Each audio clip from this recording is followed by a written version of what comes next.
Вы когда-нибудь задумывались, почему у вас холодные руки, ноги, головные боли, усталость или даже варикоз? Возможно, проблема в густой крови. В этом видео я расскажу, как всего два продукта могут разжижить вашу кровь, улучшить кровообращение и снизить риск тромбов. Густая кровь — это не просто медицинский термин. Это причина проблем с сердцем, сосудами и даже преждевременного старения. Но хорошая новость, вы можете повлиять на это прямо сейчас. А главное, без таблеток и всего лишь при помощи правильного питания. Прежде чем мы начнем, напишите в комментариях, какие симптомы вам знакомы. Холодные руки, усталость, головные боли. Давайте разберемся вместе. А если вам важно ваше здоровье, подписывайтесь на канал и ставьте лайк. Поехали. Для начала я хочу рассказать вам историю одной моей клиентки. Ее зовут Ольга, и на тот момент, когда она ко мне обратилась, ей было 42 года. Она успешная женщина, мама двоих детей, но последние несколько лет превратились в постоянную борьбу с усталостью. Она приходила с работы и буквально падала на диван. У нее не было сил не то что на какие-то встречи с друзьями, но даже на прогулки с детьми.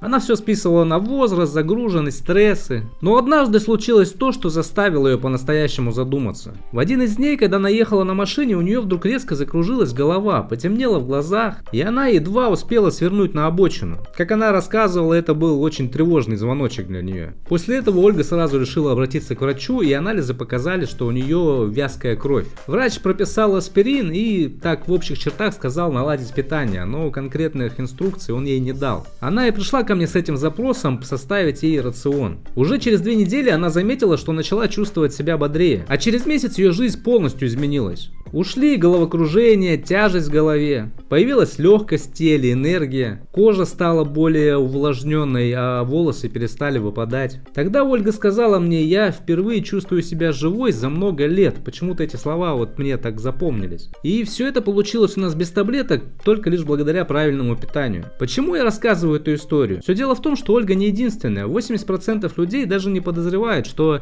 хроническая усталость, головные боли, головокружение, проблемы с кожей могут быть связаны с густой кровью. Но хорошая новость — это можно исправить. И сегодня я расскажу вам, как это сделать при помощи всего лишь 2 продуктов, которые есть у каждого на кухне. Почему густая кровь — это опасно? Давайте, чтобы вы поняли всю серьезность ситуации, я немножко расскажу о крови. Кровь — это основная транспортная система нашего организма, которая снабжает органы кислородом, питательными веществами и выводит продукты обмена.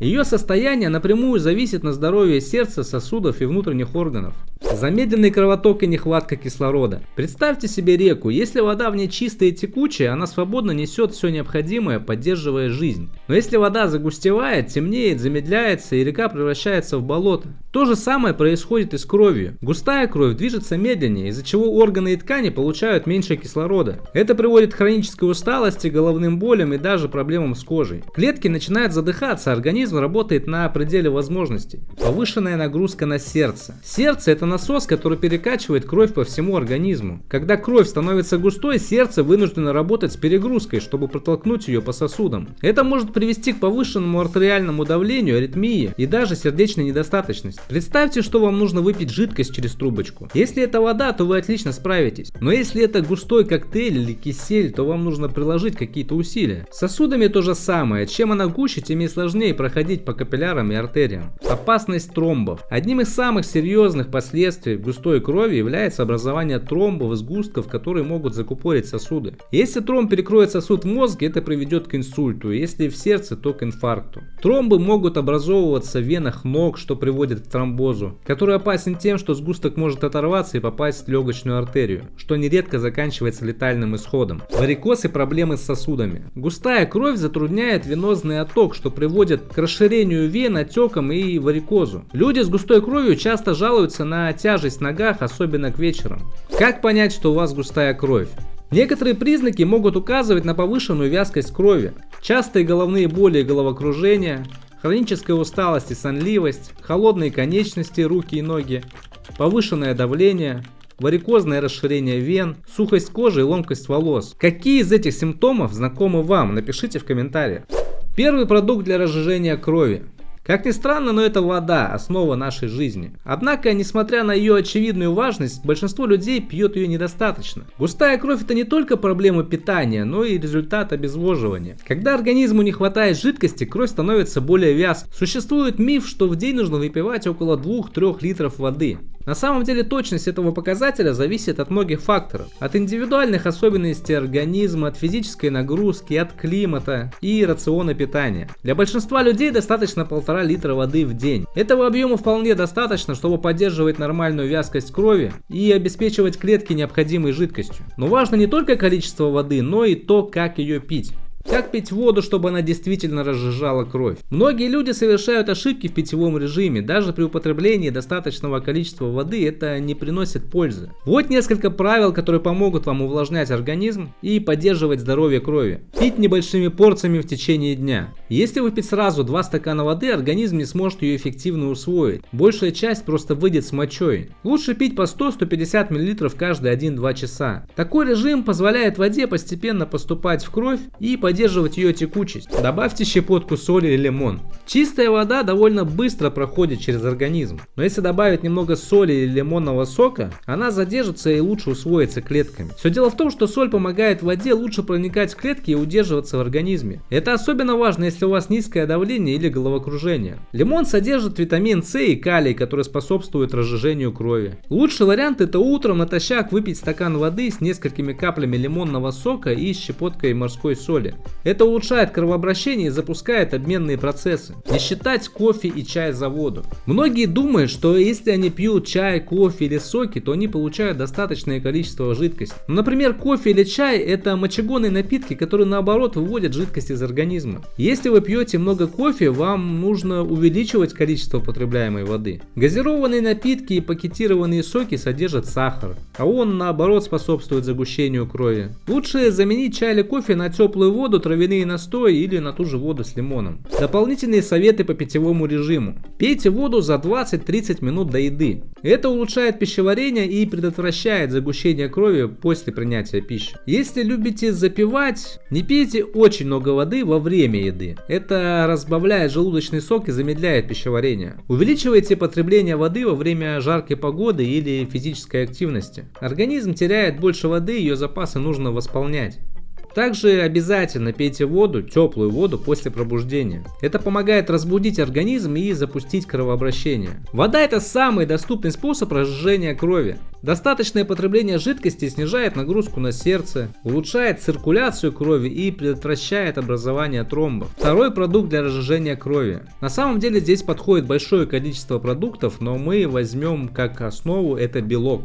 Это не только строительный материал, но и важный элемент, который влияет на состав самой крови. Многие знают, что белок необходим для восстановления тканей, мышц, но мало кто осознает ее роль в поддержании нормальной вязкости крови. Когда в организме недостаточно белка, жидкость покидает кровеносное русло и уходит в ткани, что приводит к отекам и сгущению крови. Именно поэтому сбалансированное потребление белка помогает поддерживать водный баланс в организме. Почему белок важен для крови? Белок выполняет несколько ключевых функций. Первое — это притягивает воду в сосуды. Белковые молекулы обладают способностью удерживать жидкость, предотвращая ее выход в межклеточное пространство. Это помогает поддерживать нормальный объем всей циркулирующей крови и предотвращает ее загущение. Помимо этого он участвует в синтезе альбумина. Альбумин — это основной белок плазмы крови, который регулирует онкотическое давление, то есть удерживает жидкость в сосудах. Если альбумина недостаточно, то жидкость начинает скапливаться в тканях, вызывая отеки и загущение. В-третьих, он поддерживает работу сердечно-сосудистой системы. Белок необходим для синтеза ферментов и гормонов, которые регулируют кровообращение. Дефицит белка может привести к ухудшению состояния сосудов и к тромбообразованию.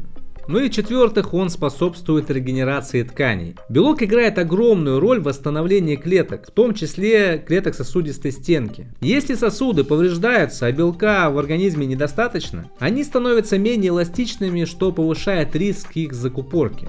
Сколько белка нужно? Оптимальное количество белка зависит от вашего веса, роста, возраста и уровня физической активности. Минимальная норма, просто запомните, это 1 грамм на килограмм веса. Для активных людей, спортсменов, до 1,5 грамм, для пожилых людей где-то 1,2 грамма на килограмм веса. Все дело в том, что с возрастом усвоение белка понижается, и поэтому его нужно употреблять больше. Давайте приведу пример. Если ваш вес 80 кг, то понятно, что вам нужно 80 грамм белка. И здесь важно понимать, что речь идет о чистом белке, который содержится в продукте. Например, в 100 граммах куриной грудки содержится около 25 грамм белка, а в 100 граммах творога около 15. Где взять белок? Есть много продуктов, довольно доступных продуктов, которые можно включить в свой рацион и получать этот белок из пищи. Куриные яйца – один из самых доступных и полезных источников белка. В одном яйце содержится около 6 грамм. Творог – отличный вариант для завтрака и перекуса. В 100 граммах творога содержится 15 грамм белка. Куриная грудка – один из самых популярных источников белка. В 100 граммах куриной грудки содержится 25 грамм. Рыба и морепродукты – отличный источник белка и полезных омега-3 жирных кислот. Например, в 100 граммах лосося содержится 20-25 грамм белка. Говядина и индейка содержат 20-25 грамм белка на 100 грамм и отлично подходят для поддержания уровня гемоглобина. Бобовые, чечевица, нут, фасоль – хороший источник растительного белка, но они содержат также углеводы, поэтому их лучше комбинировать с животными белками. Что делать, если сложно набрать норму белка? Иногда людям сложно получить суточную норму белка, как правило, это связано с их ритмом жизни, с работой и так далее. В этом случае можно использовать белок в порошке, протеин. Но здесь важно выбирать качественный протеин без лишних добавок. Например, сывороточный протеин, он быстро усваивается и подходит для перекусов, он часто содержится в протеиновых батончиках. Также есть казеиновый протеин, его лучше пить на ночь, потому что он усваивается очень медленно. Ну и растительный протеин, гороховый, соевый, и он просто подходит для вегетарианцев. Как правильно распределять белок в течение дня? Чтобы белок лучше усваивался, важно распределять его правильно в течение дня. На завтрак это может быть яйцо, творог или протеиновый коктейль. На обед мясо или рыба с овощами. Ужин это творог, рыба или куриная грудка, а на перекусы подходят орехи, йогурт или протеиновые батончики. Кстати, если хотите узнать больше о питании и здоровье, то подписывайтесь на мой телеграм по ссылке в описании. А если вы хотите, чтобы я разобрал ваш рацион и улучшил ваше самочувствие, то пишите мне прямо в личку. Это абсолютно бесплатная консультация, смотрите сами. Но и это еще не все. Мы разобрали два ключевых продукта, но что если причина вашей усталости глубже? Вы чувствуете упадок сил, даже если правильно питаетесь и хорошо спите. Возможно, дело тут и не в густой крови. Смотрите следующее видео, именно поэтому у вас усталость и упадок сил.